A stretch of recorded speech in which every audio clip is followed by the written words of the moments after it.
What did it mean to make a bomb for Stalin? And I don't mean geopolitically, I mean ethically. There's an awful lot of ink that's been spilled on the ethical implications of trying to make a bomb for Hitler.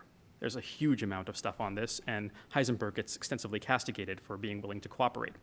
Oddly, there's almost no discussion of what the ethical implications are of giving a bomb to Stalin, who is a dictator of no less murderous intent or span. There's just no one talks about it.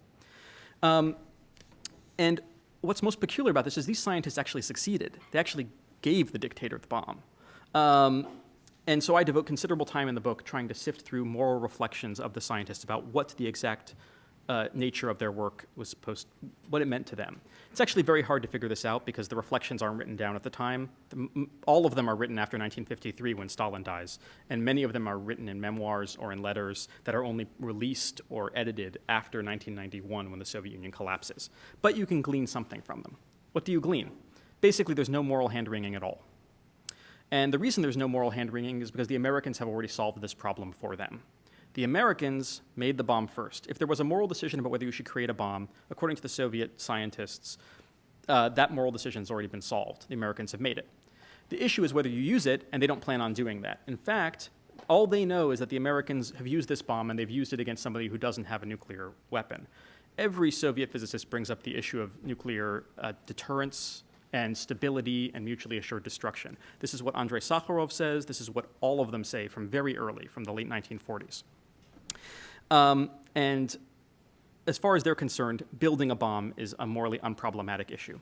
What I find particularly interesting is that the Germans who worked on the project also leave their moral reflections. Most of the Germans left some aspect of their moral reflections. Two of them stand out. Manfred von Ardenne, who becomes a leading figure in East Germany, and Nikolaus Riel, who's the child of a German mother and a Russian mother and a German father, born in St. Petersburg around 1900.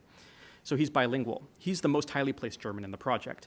Both of them leave moral reflections, and what's interesting about them is they both worked on the Nazi project as well as on the Soviet project. Yet, for some reason, they're not castigated in the German literature at all, as if the Soviet project cleanses them of having worked on the Nazi project.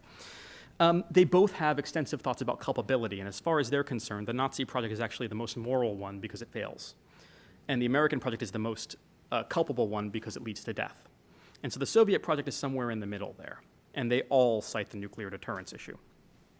Part of the point of this discussion, to my mind, is how frightening to scientists around the world the American actions at the end of World War II look, and what their stake is in this period. They have a tremendous amount of uncertainty and agony among Soviet scientists who have lived through the destruction of most of their major cities in World War II to imagine that happening again. The period of the monopoly is also full of anxiety for Americans because they have no idea how long this thing is going to last, and they're actually terrified of what the Soviets are going to do. It's a period with no stability for anyone.